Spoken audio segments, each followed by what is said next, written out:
안녕하세요. 펀드매직입니다.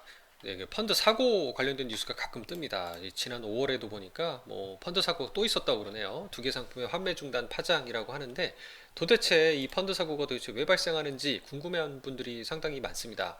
펀드 매니저나 자산관리사인 PB분들이 돈을 들고 횡령하거나 이렇게 튄 거 아니냐라고 물어보시는 분부터 굉장히 다양한데요. 사실 펀드의 구조를 살펴보면 쉽게 알 수가 있어요. 특히 그 구조가 사모가 아니라 공모펀드라고 분류되어 있는 경우들은 금융감독원이라는 기관의 사전 검토를 거쳐서 판매가 되기 때문에 이런 사고의 가능성이 아주 크게 적은 편이라는 점도 상식적으로 알고 계시면 좋을 것 같아요. 펀드 매니저가 PB는 직접 돈을 자기들이 가지고 굴리는 사람들이 아니에요. 운용 지시만 하는 사람인데요. 펀드의 구조를 한번 살펴보면 투자자가 자금을 판매회사, 은행이나 증권사, 보험사에 가서 가입을 하게 되면 본인 계좌에다 일단은 투자를 하시는 거잖아요. 입금하시는 거죠. 이거를 은행에 있는 자산관리사인 PB분의 타인명의 계좌나 이런 그 PB 계좌로 입금하시는 거 절대 아니잖아요. 펀드 매니저 계좌로 입금하는 것도 아니죠. 오롯이 본인 명의의 계좌로 자금을 입금하면 그 자금을 판매회사에서는 모아서 신탁회사, 자금을 보관하는 은행에 맡겨서 보내게 됩니다.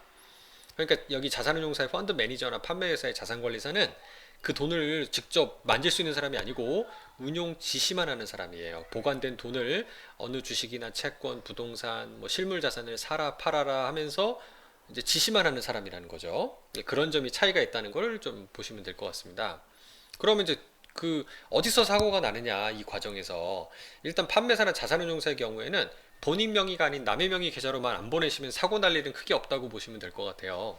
이 신탁회사에서 사고 나는 경우가 가끔 있는데 이 돈을 맡기면 당연히 은행이나 증권사 같은 기관이 맡긴 거기 때문에 안전하겠거니라고 생각을 하는 신탁회사들이 자기들도 원래는 제대로 그 자금이 보관되어 있는지를 확인하는 책임이 있을 거잖아요. 근데 몇몇 사모펀드의 경우에는 그 제대로 보관되어 있지 않더라라는 게 사후적으로 밝혀지면서 신탁회사들이 좀 처벌을 받는 또는 그런 경우들이 있었습니다. 그래서 신탁회사들이 오히려 요새 사모펀드의 경우는 수탁, 즉 자산 보관을 안 받으려고 하는 행태가 나타날 정도로 이렇게 바뀌었다고 하죠. 그만큼 엄격해진 거고요. 그리고 오히려 최근에는 그 러시아 우크라이나 전쟁 이후에 러시아 주식에 투자한 펀드들이 이런 환매 중단이 발생하는 것처럼 이 투자된 자산에서 발생하는 경우들이 많습니다. 그러니까 이 직접 돈이 횡령되거나 그런 이슈는 아닌 것 같고요. 자산 보관의 이슈도 요새는 거의 없다고 보시면 될 것 같고 투자된 자산에서 발생하는 이슈가 좀 크구나라는 점을 알아주시면 좋을 것 같습니다. 그 다음 매니저나 이제 판매 회사나 운용사가 먹는 몫은 이 자산 운용과 이 고객님의 계좌 현황 관리에 대한 대가를 지불받을 뿐이에요. 그래서 그거를 보수라는 걸로 이렇게 이름을 붙여놓는데요. 요게 비싸시면 사실 직접 DIY를 하시면 되긴 합니다. 주로 펀드의 클래스라는 걸로 요 수수료나 보수에 차감되는 게 구분이 되는데요. 처음에 돈을 지불을 하실 때 선취 판매 수수료, 그러니까 처음에 일정 금액을 떼고 펀드에 돈이 들어가는 방식이 있고요. 그 수수료 없이 그냥 바로 들어가는 게 C 클래스라고 하는 게 두 가지의 구분이 됩니다. 차이점은요.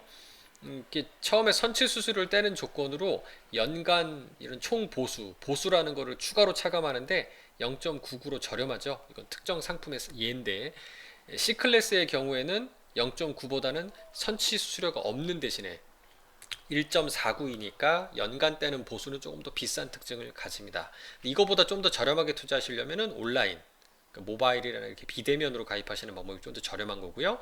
이거보다 좀 더 저렴하게 하시는 거는 슈퍼마켓, 한국포스증권으로 가입하시는 게 조금은 더 저렴한 경우가 많다라는 점을 참고해 주시면 좋습니다.